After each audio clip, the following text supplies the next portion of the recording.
Hello friends, जय हिंद। तो आज अपन बजट के बारे में बात करेंगे। 2022 का बजट निर्मला सीतारमण ने पेश किया है संसद में। ठीक है, तो संसद में बजट पेश करते हैं तो एक्चुअली हम देखेंगे बजट होता क्या है। ठीक है, बजट क्या होता है? तो बजट जो है कितने इनकम आई है, कितना पैसा गया है, आय और व्यय का ब्यौरा होता है। इसे ही हम बजट कहते हैं। आपने सुना होगा पहले भी बजट, आपने मम्मी पापा सुना होगा बजट नहीं है, अभी आपको कोचिंग करना है, हमारा अभी बजट नहीं है। तो बजट का in the sense, budget actually संविधान में कोई वर्ड नहीं होता है, वित्तीय वार्षिक विवरण होता है, वार्षिक वित्तीय विवरण कहते हैं। बजट शब्द संविधान में कोई शब्द नहीं होता है। बजट का जो मतलब होता है वो होता है वित्तीय वर्ष, है ना, फाइनेंशियली वित्तीय विवरण, फाइनेंशियली वित्तीय विवरण होता है। संविधान में बजट शब्द का या बजट का जो बताया गया है कि 112 अनुच्छेद में बताया गया है कि हर साल संविधान में ऐसा बताया गया है कि हर साल देश अपना बजट पेश करेगा। क्या क्या उसके टारगेट रहेंगे, कहाँ से इनकम सोर्स रहेगा, कहाँ आउटगोइंग सोर्स रहेगा, पैसा कहाँ से आएगा, कहाँ लगाना है, कितनी बचत करना है, ये सब, है ना, ये सब अपना टारगेट रहता है। तो बजट हमने सबसे पहले करेंगे। तो इस बार की एक नई कमाल हुई कि बजट सेरेमनी, मतलब हलवा सेरेमनी, इस बार हलवा सेरेमनी नहीं मनाया। हलवा सेरेमनी क्या होता है? जब लोग बजट तैयार करते हैं, जो लोग बजट तैयार करते हैं तो कुछ दिन वो वहीं रहते हैं ताकि कोई बजट का पेपर लीकेज ना हो जाए या बजट का डेटा लीकेज ना हो जाए, है ना। तो उस कारण वो वहीं रहते हैं जब तक बजट, और जब बजट तैयार हो जाता है तो वो हलवा बनता है और हलवा खाते हैं। लेकिन ये परंपरा इस बार नहीं हुई, तो हलवा सेरेमनी इस बार नहीं हुई थी। ठीक है, पहली बात। दूसरी बात ये होती है, बजट तो आप देख सकते हैं, घर का ही बजट अपनी बात करें तो 10-15-20 हज़ार रुपये घर का बजट बन जाता है। तो ये पूरे भारत का कितना बड़ा बजट होगा? तो लगभग 40 लाख करोड़ का बजट पेश हुआ है ना। एक्चुअल डाटा जो है 39.66 लाख करोड़ है, लेकिन आप इन फिगर कहेंगे, राउंड फिगर में कहते हैं तो इसे कहेंगे 40 लाख करोड़ का बजट पेश हुआ है ना। 40 लाख बजट पेश हुआ। अब आप देखते हैं पॉइंट नंबर 1, बजट का जिक्र संविधान के अनुच्छेद 112 में कहा है, हर साल वार्षिक वित्तीय विवरण सरकार संसद के समक्ष रखेगी। ठीक है, बजट मतलब कोई एक निश्चित समय में आय और व्यय का ब्यौरा ही बजट कहलाता है। ठीक है, चलिए नेक्स्ट पॉइंट पढ़ते हैं। हमारे यहाँ पर जो बजट पेश करता है वो वित्त मंत्री करता है, और अभी हमारे यहाँ पर वित्त मंत्री जो है वो है निर्मला सीतारमण। निर्मला सीतारमण है। ठीक है, और ये निर्मला सीतारमण ने चौथा बजट पेश किया है, लेकिन पेपरलेस बजट ये दूसरा बजट होगा। पेपरलेस बजट ये दूसरा बजट है, और वैसे तो इन्होंने ना चौथा बजट ये पेश किया 2022-23 में। ठीक है, तो बजट का जो फाइनेंशियल ईयर होता है वो 1 अप्रैल से लेकर 31 मार्च तक होता है। तो फाइनेंशियल ईयर या वित्तीय वर्ष जो होता है 1 अप्रैल से लेकर 31 मार्च तक चलता है। ठीक है, चलिए तो अगला पॉइंट देखेंगे। बजट, एक्चुअली बजट में क्या होता है कि दो शब्द पर डिफाइन किया जाता है बजट। पहला शब्द जो है रेवेन्यू बजट, ये रेवेन्यू बजट, और दूसरा शब्द है कैपिटल बजट। रेवेन्यू बजट का मतलब है कि आपका इनकम सोर्स क्या है, कहां से पैसा आएगा। ठीक है, रेवेन्यू बजट मतलब कहां से पैसा आएगा, इनकम, आय। कैपिटल बजट का मतलब होता है व्यय, कहां पर पैसा खर्च होगा। तो पूरा बजट इन दो पर डिफाइन होता है। ठीक है, अब भारत में जो है बजट के लिए 3 सत्र होते हैं। भारत में संसद प्रत्येक वर्ष 3 सत्र आयोजित करती है। अब इस सत्र में कौन बैठता है और कौन क्या करता है? तो जितने भी हमारे एमपीस होते हैं, मेंबर ऑफ पार्लियामेंट या सांसद, ये सब अपने अपने क्षेत्र के रिप्रेजेंट करते हैं। वहाँ पर क्या समस्या है, क्या इस बार होना चाहिए, क्या टारगेट है, तो ये सब इनका काम यही है, अपने क्षेत्र को रिप्रेजेंट करना, है ना। तो अपने क्षेत्र को रिप्रेजेंट करना। भारत में संसद प्रत्येक वर्ष 3 सत्र होते हैं। पहला सत्र होता है बजट सत्र। ये बजट सत्र जो है जनवरी या फरवरी से स्टार्ट होता है और ये मई तक चलता है। बजट सत्र जो है पहला स्टार्ट होता है जनवरी या फरवरी से स्टार्ट होकर मई तक चलता है। दूसरा सत्र होता है मानसून सत्र। ये मानसून सत्र जो है जुलाई से लेकर अगस्त या सितंबर तक चलता है। तीसरा होता है शीतकालीन सत्र, ये नवंबर से दिसंबर तक सबसे छोटा सत्र होता है, नवंबर से दिसंबर शीतकालीन सत्र, है ना। इनका यही काम, 7-8 महीने ये दिल्ली रहेंगे, आप अभी अपने कभी एमपीज को या अपने सांसद को कभी नहीं देखेंगे। 7-8 महीने दिल्ली रहेंगे, बाकी का समय अपने घर पे एंजॉय करेंगे। 4 महीने समझ लो कि घर पे एंजॉय करेंगे, 8 महीने दिल्ली रहेंगे और आपको कभी दिखाई नहीं देंगे, आपने इनको सांसद बना दिया। तो यही काम है इनका, ठीक है। चलिए, तो बेहतर करेंसी मैनेजमेंट के लिए, बेहतर करेंसी मैनेजमेंट के लिए पहला बहुत इंपॉर्टेंट पॉइंट हम स्टार्ट करने वाले हैं। बेहतर मैनेजमेंट, करेंसी का बेहतर मैनेजमेंट हो, इसके लिए आरबीआई डिजिटल करेंसी लॉन्च करने वाली है ना। और ये जो डिजिटल करेंसी है ये ब्लॉकचेन टेक्नोलॉजी पर काम करेगी। तो पहला पॉइंट ये इस बजट में ये हुआ है कि बजट में ये हुआ कि देखिए क्या बात हुई है ना। तो बेहतर करेंसी मैनेजमेंट के लिए आरबीआई डिजिटल करेंसी जारी करेगा, है ना। डिजिटल करेंसी आने वाली मतलब 2022-23 में, ठीक है। ये करेंसी ब्लॉकचेन टेक्नोलॉजी पर काम करेगी, ब्लॉकचेन टेक्नोलॉजी पर काम करेगी। 2022-23 में 5G मोबाइल सर्विस शुरू होगी, है ना। पहली बार 2022-23 बजट में जो है 5G मोबाइल सर्विस स्टार्ट होगी, सभी के पास ई पासपोर्ट की सुविधा होगी, है ना। मतलब ई पासपोर्ट सभी के पास होंगे, है ना। इसमें ये भी हमने टारगेट किया कि सभी के पास ही पासपोर्ट होना चाहिए और 5G मोबाइल सर्विस हम शुरू कर रहे हैं, ठीक है। अब नाबार्ड को आप जानते होंगे, ये नाबार्ड जो है कृषि के क्षेत्र में काम करता है, मतलब नाबार्ड जो है कृषि का सबसे बड़ा बैंक कह सकते हैं, ठीक है। अब ये बैंक किसानों को डायरेक्ट लोन नहीं देता है, ये बैंक जो है नाबार्ड है ग्रामीण बैंकों के थ्रू किसानों तक लोन पहुंचाता है। तो इन्होंने एक काम किया इस बार कि वो ड्रोन का उपयोग करेंगे, ड्रोन, है ना। वो किसका उपयोग करेंगे, नाबार्ड जो है ड्रोन का उपयोग करेगा। ड्रोन का उपयोग इसलिए करेगा कि कितनी जमीन पर कितना लोन आप चाहते हैं, ये सब ड्रोन मेजर करेगा, ठीक है। तो ये बहुत आसान है कि भाई ज़्यादा टेंशन नहीं है कि भाई आपका ड्रोन काम कर रहा है तो तुरंत कैलकुलेट हो जाएगा आपकी कितनी ज़मीन है, कितना लोन आपको मिलेगा, है ना। तो ये जितनी भी प्रोसेस होती है, डॉक्यूमेंट लाओ ये लाओ, वो सब थोड़ा सा झंझट कम हो जाएगी इसमें, ठीक है। तो हम इसमें ड्रोन को उपयोग करेंगे। स्टार्टअप इंडिया, क्योंकि देखिए किसानों का हम इनकम बढ़ाना चाहते हैं, तो हर किसान को चाहेंगे कि उसको लोन दे, है ना। क्योंकि वैसे भी इस बजट में जो है जितने भी कृषि उपकरण हैं वो सब सस्ते कर दिए गए इस बजट में, ठीक है, क्योंकि उनका टैक्स कम कर दिया गया। स्टार्टअप इंडिया में ड्रोन को बढ़ावा देंगे, स्टार्टअप इंडिया जो हमने स्टार्ट किया है उसमें ड्रोन को बढ़ावा देंगे। स्टार्टअप इंडिया, इसका दिन भी मनाया जाता है, स्टार्टअप इंडिया का दिन जो मनाया जाता है वो 16 जनवरी को मनाया जाता है। स्टार्टअप इंडिया में हम ड्रोन का प्रयोग करेंगे, है ना। पीएम गति शक्ति योजना को इस बजट में बढ़ावा देंगे। पीएम गति शक्ति योजना जो थी इस बजट में भी उसको बढ़ावा दिया गया है ना, इस बजट में भी उसको बढ़ावा दिया गया है। चलिए अगला पॉइंट देखेंगे, वंदे मातरम या ट्रेन 80, अगले 3 साल में 400 नई ट्रेनें स्टार्ट होगी, 400 नई ट्रेनें स्टार्ट होगी, है ना। अब बहुत इंपॉर्टेंट, अमृतकाल चालू होगा इस बजट में। अमृतकाल क्या होता है, तो अमृतकाल कुछ नहीं है, अमृतकाल एक हिंदुओं का एक अच्छा शब्द माना जाता है, शुभ शब्द माना जाता है। आज 2022 में हमारी आज़ादी को 75 साल पूरे हो चुके, 75 साल पूरे हो चुके हैं। अब 75 से लेकर 100 साल मतलब 25 साल का जो गैप है, इस 25 साल के अंतराल को हमने अमृतकाल कहा है। तो अमृतकाल में हम अच्छा काम करेंगे, अमृतकाल में कुछ अच्छा फोकस करेंगे, इंडिया इकोनॉमी बढ़ेगी और मतलब बहुत अच्छे टारगेट इसमें लिए जा रहे हैं, है ना।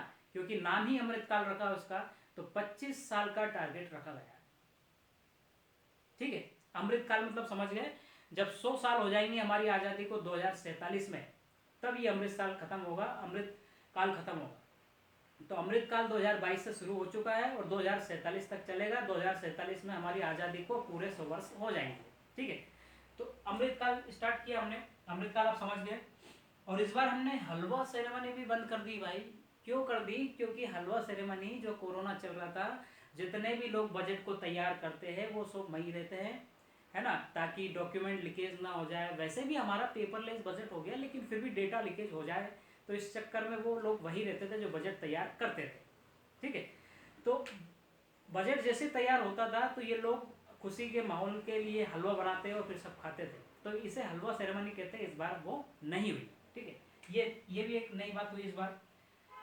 क्रिप्टो करेंसी, है ना। अच्छा, इसमें अमृतकाल में हमने क्या क्या फोकस करा? अमृतकाल में हमने फोकस करा है कि लोगों का वेलफेयर करेंगे। अमृतकाल में 25 साल में लोगों का वेलफेयर करेंगे। कोरोना काल में जिनकी नौकरियां चली गई है उसको फिर से लाएंगे, है ना। तो नौकरियों को बढ़ावा मिलेगा, जलवायु पर काम करेंगे, है ना, और रिकवरी ऑफ द इकोनॉमी, और इकोनॉमी को हमारी रिकवरी करेंगे। वैसे भी आपको पता होगा 2018 से हमारी इकोनॉमी की का बहुत बुरा समय आ गया कुल मिला के, है ना। बहुत बुरा समय आ गया हमारे इकोनॉमी का। तो ये समझ लो कि 2022 का जो बजट आया है उसमें हम जो है 100 रुपये अगर हमारी इनकम है तो 20 रुपये हम ब्याज में ही दे देते, इतना हमारा कर्जा भी है ना। धीरे धीरे उस कर्जे को हम कम करना चाह रहे हैं, ठीक है। तो क्रिप्टो करेंसी, अगला है क्रिप्टो करेंसी। जितनी भी क्रिप्टो करेंसी है अभी तक उन पे कोई टैक्स नहीं लगता था, लेकिन अब क्रिप्टो करेंसी पे टैक्स लग गया। जो भी भाई जितने भी क्रिप्टो करेंसी से पैसा कमा रहे हैं, कमाइए, कोई दिक्कत नहीं। सरकार ने कहा खूब कमाइए, खूब कमाइए, लेकिन आप सरकार को भी दीजिए आप। तो क्रिप्टो करेंसी पर 30% टैक्स लगेगा। अगर आप ट्रांजैक्शन करते हैं तो 1% एक्स्ट्रा जुड़ जाएगा। तो कुल मिला के 31% क्रिप्टो करेंसी पर टैक्स लगेगा। जो भी आप क्रिप्टो करेंसी से इनकम करेंगे, आपका कमाएंगे, उस पर 31% आपका टैक्स लगेगा, ठीक है। अच्छा, जनवरी 2022 तक जीएसटी से, इस बार जीएसटी में बहुत उछाल आया। जीएसटी से जितना पैसा आया ना, ये कह सकते हैं कि जीएसटी सरकार का आमदनी का सबसे प्रमुख साधन है। सबसे ज्यादा पैसा सरकार के पास जीएसटी से आता है, लगभग 16% पैसा जो है सरकार का इनकम जीएसटी से आती है। इस बार जनवरी 2022 तक इतना पैसा हमारे पास आ चुका है, 1,40,986 करोड़ अभी तक जनवरी 2022 तक जीएसटी से आ चुका है, जो अभी तक का सबसे बड़ा जीएसटी हाई है। इससे पहले कभी जीएसटी से इतना पैसा नहीं आया, तो ये उछाल भी देखने को मिला है, ठीक है। अच्छा, एक प्रोग्राम हमने स्टार्ट किया, न्यू वाइब्रेंट प्रोग्राम्स। एक प्रोग्राम स्टार्ट किया इस बजट में, न्यू वाइब्रेंट प्रोग्राम्स। ये प्रोग्राम्स क्या है? ये प्रोग्राम्स हमारी जितने भी इंडिया की बाउंड्री है उनको डेवलप करेंगे, विलेज को वहां पर बनाएंगे। अच्छा, इसका मतलब ये है कि बेहतर कनेक्टिविटी पास वाले देश से हो जाए। बेहतर कनेक्टिविटी के लिए हम ये काम कर रहे हैं, ये हमारा एक टारगेट रखा हमने। कौन सा प्रोग्राम? New vibrant programmes. ये किस लिए? बाउंड्री पर, भारत की जितनी भी बाउंड्री है, जहाँ मेन पॉइंट है, वहां हम विलेज तैयार करेंगे, एक अच्छा इंफ्रास्ट्रक्चर बनाएंगे ताकि कनेक्टिविटी बेहतर हो सके पड़ोसी देश से। अगला, प्रधानमंत्री आवास योजना का टारगेट अभी भी 2022 ही है। मतलब जो प्रधानमंत्री आवास योजना पहले शुरू हुई थी उसमें 80 लाख मकान बनाकर देना था, वो अभी टारगेट पूरा नहीं हुआ, लेकिन अभी साल जो है 2022 ही रखा गया है। मतलब देखते हैं कि पूरा होगा या नहीं होगा, लेकिन इसमें कोई चेंजेस नहीं किया गया, इसको नहीं बढ़ाया गया। प्रधानमंत्री आवास योजना में अभी भी टारगेट 2022 है, 2022 तक 80 लाख घर बनेंगे गरीबों के, ठीक है। अब बनेंगे या नहीं बनेंगे, लेकिन अभी सरकार ने कहा है कि हम बनाएंगे, ठीक है। चलिए अगला हम बात करेंगे, अभी तक का सबसे ज्यादा बजटों में पहली बार, मतलब जितने भी बजट पेश होते थे तो सबसे ज्यादा बजट इस बार स्पोर्ट्स को दिया गया है। सबसे ज्यादा बजट स्पोर्ट्स को बढ़ावा दिया गया, क्योंकि आपको पता ही है नीरज चोपड़ा ने यहाँ पर हमारे यहाँ ओलंपिक में भाला फेंक में गोल्ड मेडल जीता है, ठीक है। तो समझ रहे हो आप बात को। तो इसीलिए सरकार ने खुश होकर इस बजट में सबसे पहली बार 3,062 लगभग करोड़ जो है, 3,062 करोड़ का प्रावधान जो है खेलों के लिए किया गया, खेल विभाग के लिए गया। इससे खेलो इंडिया योजना को बढ़ावा मिलेगा। एक योजना हमारे यहाँ पहले से चल रही, खेलो इंडिया प्रोग्राम, खेलो इंडिया योजना, इसको बढ़ावा मिलेगा, है ना। सरकार ने पिछली बार 1.7 लाख करोड़ कमाने का लक्ष्य रखा था। सरकार ने जो है पिछली बार 1.7 लाख करोड़ कमाने का लक्ष्य रखा था, जो कि पूरा नहीं हो पाया, ठीक है। इसमें भी बात करेंगे, है ना। चलिए, जो पूरा नहीं हुआ टारगेट, 2.6 8 करोड़ सैलरी में ही बढ़ जाता हमारे, ठीक है। चलिए, अच्छा ये प्रोग्राम स्टार्ट हुआ for women led development our government has launched, एक प्रोग्राम लॉन्च कर रही है ना, for women led development our government has launched, है ना। इसका मतलब ये हुआ कि आपको भी पता होगा बहुत सारी स्टेट गवर्नमेंट वुमेन एम्पावरमेंट पे काम कर रही है ना, तो महिलाओं के लिए ये योजनाएं चालू की गई है, ठीक है। अच्छा, इस योजना में किसको क्या चालू की है, मिशन सखी, मिशन सखी योजना चालू की गई है, मिशन वात्सल्य योजना चालू की गई है, पोषण 2.0, ये तीनों योजना जो है वुमेन एम्पावरमेंट को बढ़ाएंगी, ठीक है। इस योजना के तहत एक प्रोग्राम चालू किया है, इसमें 3 योजना मिशन सखी, मिशन वात्सल्य और पोषण 2.0। अगला 75 डिजिटल, हमारे इस बजट में बोला गया है कि 75 डिजिटल बैंकिंग इन 75 डिस्ट्रिक्ट, बहुत बढ़िया है। मतलब 75 जिलों में 75 डिजिटल संस्थान खोली जाएगी, डिजिटल को बढ़ावा दिया जाएगा, डिजिटल करेंसी को बढ़ावा दिया जाएगा, ठीक है। तो 75 डिस्ट्रिक्ट में 75 डिजिटल बैंकिंग खोली जाएगी, ठीक है। प्रोग्राम विल लॉन्च सेत योजना बढ़ावा देगा। अच्छा, एक प्रोग्राम हमारा स्टार्ट हुआ फॉर मेंटल, है ना, एक प्रोग्राम हेल्थ के लिए स्टार्ट किया गया, हेल्थ के लिए प्रोग्राम स्टार्ट किया गया for mental counselling, for mental counselling a national telemental health programme will launched, है ना। मतलब ये है कि अब जो है ड्रोन से घर पे दवाइयाँ पहुंचा दी जाएगी। आपको भी पता है तेलंगाना ने ये पिछली बार करा भी था कि घर घर ड्रोन से दवाइयाँ पहुंचेंगी, ये तेलंगाना पहले भी कर चुका था, ठीक है। तो उसी तरह से ये भी प्रोग्राम चालू हुआ है। सेहत योजना जो हमारे यहाँ किस डिपार्टमेंट में, डिफेंस मिनिस्टर ने चालू की है, एक सेहत योजना चल रही है, तो सेहत योजना को इससे आपकी सेहत कैसी होना चाहिए, तो सेहत योजना स्टार्ट की है डिफेंस मिनिस्ट्री ने, ये लेकिन आपके लिए नहीं है, ये मिनिस्टर आर्मी के लिए, तो ड्रोन से आपको मेडिसिन मिल जाएंगे, ठीक है। अगला टीवी चैनल 1, अभी टीवी चैनल स्टार्ट हुआ, 1 क्लास 1 टीवी चैनल, बहुत अच्छी बात है। इसका मतलब ये हुआ क्लास 1 से लेकर क्लास 12 तक जिस स्टेट का लड़का है उस स्टेट की रीजनल लैंग्वेज में एक चैनल स्टार्ट किया जाएगा। रीजनल लैंग्वेज के चैनलों की संख्या अभी 12 है, इसे 12 से बढ़ाकर 200 कर दी जाएगी। ये सभी स्टेट को टारगेट दिया गया है कि आप जो है ये टारगेट पूरा करेंगे। इस टारगेट को पूरा करने के लिए जो सहायता करेगा वो रिलायंस ग्रुप करेगा। कौन सा ग्रुप करेगा? रिलायंस ग्रुप।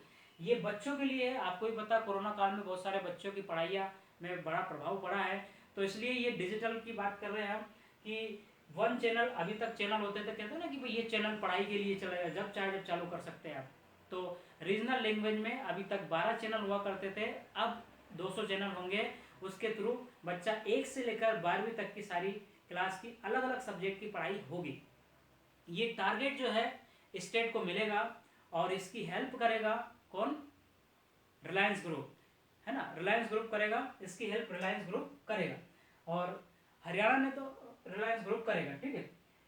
25,000 किलोमीटर हाईवे का निर्माण करेगा।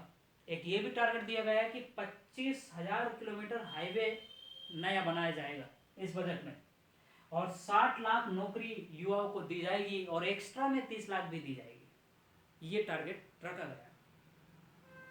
अब मैं आपको बता दूं कि भाई ओवरऑल जो है समरी हमारी ये है, ये हमारे सारे प्रोग्राम। अच्छा, सबसे बड़ी बात है कि 2022 की बजट में जो हमारा टारगेट अचीव करने का रखा गया है वो जीडीपी रखा गया है 9.2। पॉइंट शुड बी नोटेड, बहुत इंपॉर्टेंट पॉइंट है, किसी भी एग्जाम में पूछा जाएगा कि जीडीपी का टारगेट कितना रखा है इस बजट में, तो 9.2% बजट रखा गया है इस बार के बजट में, ठीक है।